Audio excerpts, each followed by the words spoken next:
আপনার তো ডিসেম্বর মাসের ওষুধও দেখলাম, এটা তো গত বছরের 24 সালের ফেব্রুয়ারি মাসের ওষুধও পেলাম। হুম, তাহলে কিভাবে আপনি রেগুলার চেক করেন?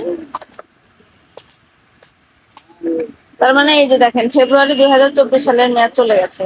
তার মানে ওষুধের চেক করার ক্ষেত্রে আপনার ঘাটতি রয়েছে। আপনি রেগুলার ভিত্তিতে মেয়াদ উত্তীর্ণ ওষুধ চেক করেন না। আপনার প্রতিষ্ঠানের এই যতগুলো তাক রয়েছে সবগুলো তাক একদম ক্লিয়ারলি আপনি প্রথম থেকে শেষ পর্যন্ত চেক করবেন। এরপর থেকে একটা ওষুধও তাকে রাখা চলবে না, যেহেতু আপনি আলাদা করে রেখেই দিয়েছেন মেয়াদ উত্তীর্ণ ওষুধ।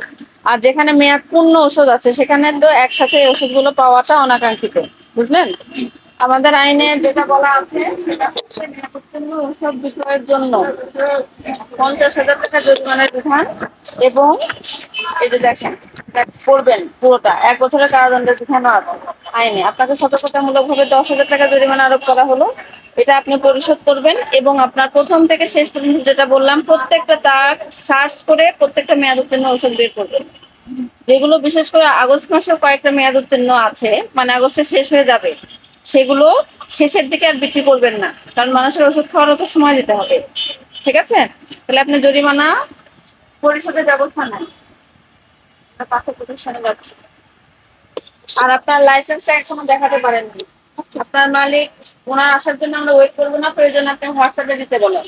ঠিক আছে? আর এখন এরপর থেকে আপনি লাইসেন্সটা টানিয়ে রাখবেন এখানে দৃশ্যমান স্থানে। লাইসেন্স টানিয়ে রাখারই নিয়ম। দপ্তর থেকে আসছে মনিটরিং। এটা কি রেগুলার চেক করেন? আশা করি চেক করেন। ঠিক আছে, আমি আশা করছি যে আপনার কাছে কোনো পাওয়া যাবে না।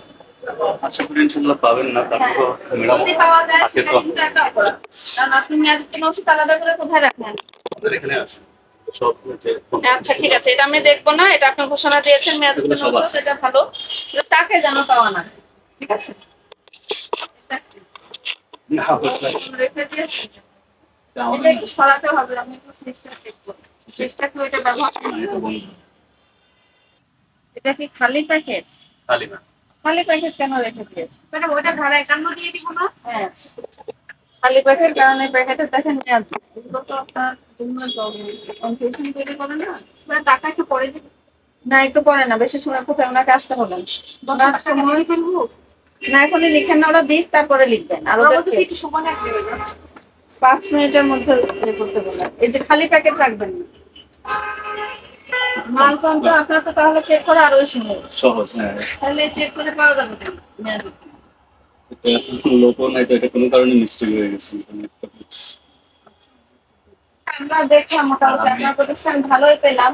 একটা যেটা পেয়েছি সেইগুলো আরো ভালো করে সার্চ দিয়ে, হ্যাঁ, আরেকটু ভালো করে সার্চ দিয়ে রাখবেন। ঠিক আছে?